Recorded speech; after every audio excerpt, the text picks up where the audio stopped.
നമസ്കാരം, welcome back to Mallu football.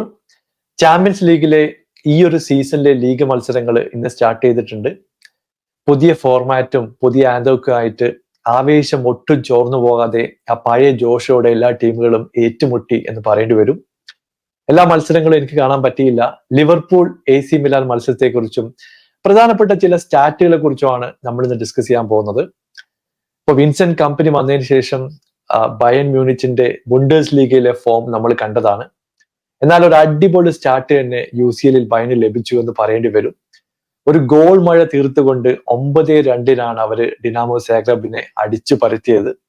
ഇവിടെ Harry കെയ്ന്റെ form എടുത്തു പറയേണ്ടതുണ്ട്. കാരണം കഴിഞ്ഞ 2 മത്സരങ്ങളിലും പുള്ളി ഹാട്രിക് അടിച്ചു. 2 പെനാൽറ്റി അടക്കം 4 ഗോളുകളാണ് ഹാരി കെയ്ൻ സ്കോർ ചെയ്തത്. പുതിയതായിട്ട് വന്നിട്ടുള്ള ഒലീസയുടെ ആദ്യത്തെ ഗോളും UCL നമുക്ക് കാണാൻ സാധിച്ചു. അങ്ങനെ ഒരു മികച്ച സ്റ്റാർട്ട് തന്നെ ബയണിന് കിട്ടിയിട്ടുണ്ട്. ഒരു ഇടവേളയ്ക്ക് ശേഷം ആസ്റ്റൺ വില്ല UCLിലേക്ക് മടങ്ങി വന്നു.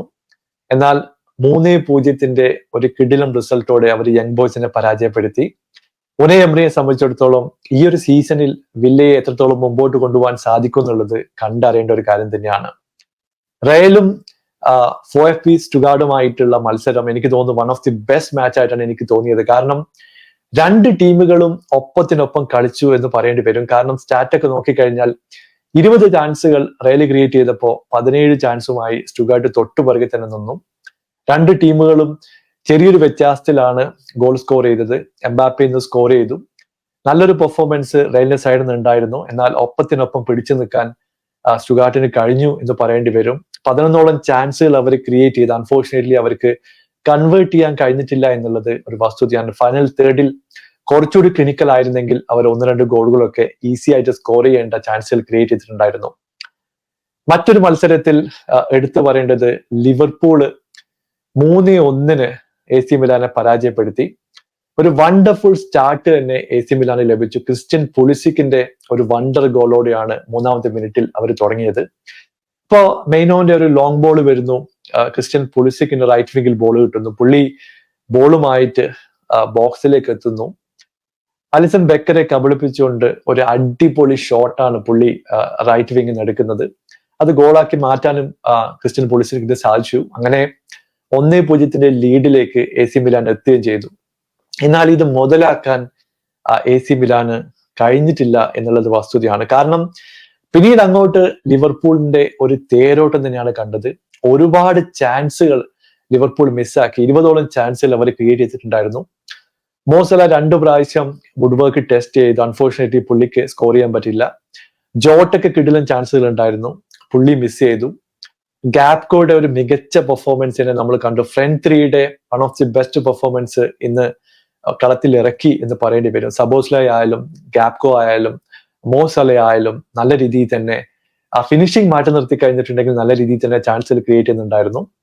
മിഡ്ഫീൽഡിൽ അടിപൊളി സപ്പോർട്ട് കൊടുക്കുന്നത് നമ്മൾ കണ്ടു. ഡിഫൻസിൽ യാതൊരുവിധ വീക്ക്നെസ് ഉണ്ടായിരുന്നില്ല. ശരിക്കും പറഞ്ഞാൽ അവരാണ് ഇന്നത്തെ ഗോൾ ശില്പികൾ എന്ന് പറയേണ്ടി വരും. കാരണം സെറ്റ് പീസിൽ വളരെ കൃത്യമായിട്ട് AC മിലാനെ എക്സ്പ്ലോയിറ്റ് ചെയ്യാൻ ഈ 2 ഡിഫൻഡേഴ്സിനും കഴിഞ്ഞു. ആദ്യത്തെ മിസ്റ്റേക്ക് മെയിനോന്റെ കയ്യിൽ നിന്നാണ്. പുള്ളി ബോൾ ക്ലിയർ ചെയ്യാൻ വേണ്ടി സെറ്റ് പീസിൽ ബോക്സിലേക്ക് വരുന്നു. എന്നാൽ ബോൾ ക്ലിയർ ചെയ്യുന്നതിന് മുമ്പ് തന്നെ കൊണാട്ടയുടെ അടിപൊളിയായിട്ടുള്ള ഒരു പവർഫുൾ ഹെഡർ വന്നു. മെയിനോന് ഒന്നും ചെയ്യാൻ പറ്റിയില്ല. അങ്ങനെ ലിവർപൂൾ കളിയിലേക്ക് തിരിച്ചു വന്നു.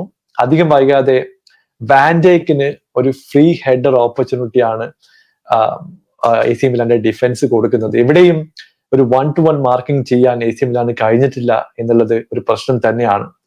അത് മാത്രമല്ല, ഇപ്പൊ ഫോർവേഡ് ലൈനപ്പിലേക്ക് വരുമ്പോൾ ആ ക്രിസ്റ്റ്യൻ പുളിസിക്കിന്റെ ഇമ്മീഡിയറ്റ് ഗോൾ മാറ്റി നിർത്തി കഴിഞ്ഞിട്ടുണ്ടെങ്കിൽ ഒഫൻസീവ്ലി വളരെ പൂർ ആയിട്ടുള്ള ഒരു പെർഫോമൻസ് ആണ് നമ്മൾ കണ്ടത്. റാഫേൽ ലിയാന് നമ്മൾ കൂടുതൽ പ്രതീക്ഷിച്ചു. പക്ഷേ ഒരു ചാൻസ് മാറ്റി നിർത്തി കഴിഞ്ഞിട്ടുണ്ടെങ്കിൽ ഒരു വലിയ ഇമ്പാക്ട് ഒന്നും കൊണ്ടുവരാൻ ലിയോന് കഴിഞ്ഞിട്ടില്ല എന്നുള്ളത് അത് നമുക്ക് കാണാൻ പറ്റുന്ന ഒരു വസ്തുത തന്നെയാണ്. ഡിഫൻസ് വളരെ പൂറായിരുന്നു. തിമോറി ആയാലും മിഡ്ഫീൽഡിലേക്ക് വരുമ്പോൾ ഫൊഫാനയൊക്കെ ഒരു ആവറേജ് പെർഫോമൻസ് മാത്രമാണ് കാഴ്ചവെച്ചത്. ലോഫ്റ്റസ് ചീക്കിന്റെ കാര്യം എടുത്തു പറയേണ്ടതുണ്ട്. മിഡ്ഫീൽഡിലൊക്കെ ഒരുപാട് പ്രാവശ്യം ബോൾ മിസ് ചെയ്യുന്ന ഒരു കാഴ്ചയാണ്. മിസ് പാസുകളും വളരെ കൃത്യമായിട്ട് ലിവർപൂള് ബോൾ റിക്കവർ ചെയ്ത് കൗണ്ടറിലേക്ക് പോകുന്ന ഒട്ടനവധി അവസരങ്ങൾ സെക്കൻഡ് ഹാഫിൽ ഉണ്ടായിരുന്നു.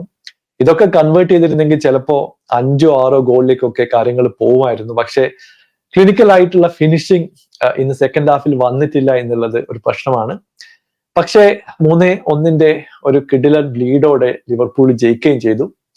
എന്തായാലും നിങ്ങളുടെ അഭിപ്രായം താഴെ അറിയിക്കുക. പുതിയൊരു വീഡിയോയുമായി വീണ്ടും കാണാം. Thank you so much for watching. Bye for now.